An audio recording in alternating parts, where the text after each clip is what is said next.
Hey, I'm Jeff. And I'm Phil, and we're the Cocktail Dudes. Today we're going to make Burned Coffee Infused Bourbon. Are we totally nuts or what? Sounds good. Yeah. I love coffee. So this is a great little infusion for your bourbon, right?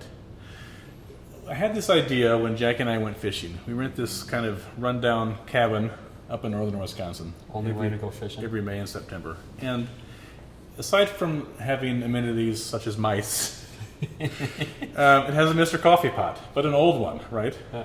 One of those that doesn't shut off. So we made coffee one morning, went out fishing, and it came back at just the perfect moment where the coffee hadn't quite yet crusted into a crust on the bottom of that old coffee It pot. starts smoking and burning. But it was a nice tarry gooiness, and the flavor was like really good. Yeah. I turned to Jackie and I said, all right, this plus bourbon equals good.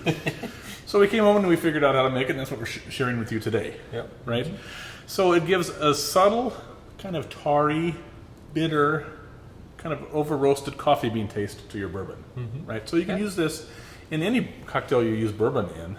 You want to add a little bit of bitterness to. It's not like a bitter. That's not what hits you as bitter.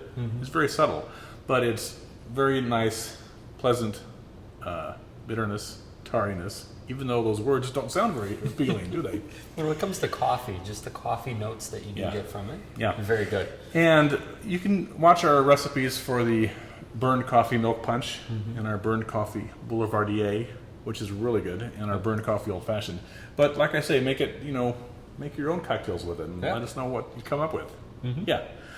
So to make this, you need a pot of coffee, and over at your stove, you're going to pour that coffee into a medium-sized sauce pot and turn the flame to high and bring it to a boil. Once it's boiling, you want to turn it to medium-low heat and just let it sit there and bubble and reduce itself until what you're left with is about a 1/4 ounce. So that's going to take about 50 minutes, 50. You want to be left with about 1/4 ounce of a very thick yet horrible dark mixture that has the aroma of tar and burnt coffee beans. You'll know you have the right consistency when you pull a spoon through the syrup and find the consistency such that the liquid won't leach back out into the spoon's trail. Once you're at this point, you have to work rather quickly because you don't want it to burn and become a solid. So you want to pour out and scrape out the liquid onto a piece of parchment paper and allow it to cool to room temperature. This is how you want to do it the first time because you want to get a gauge on the volume because you want about a 1/4 ounce.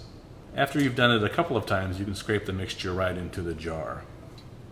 But you want to let this coffee cool to room temperature and then just cut the parchment paper with some scissors around the coffee and then drop it into a clean lidded 1 liter glass jar. Pour in the bottle of bourbon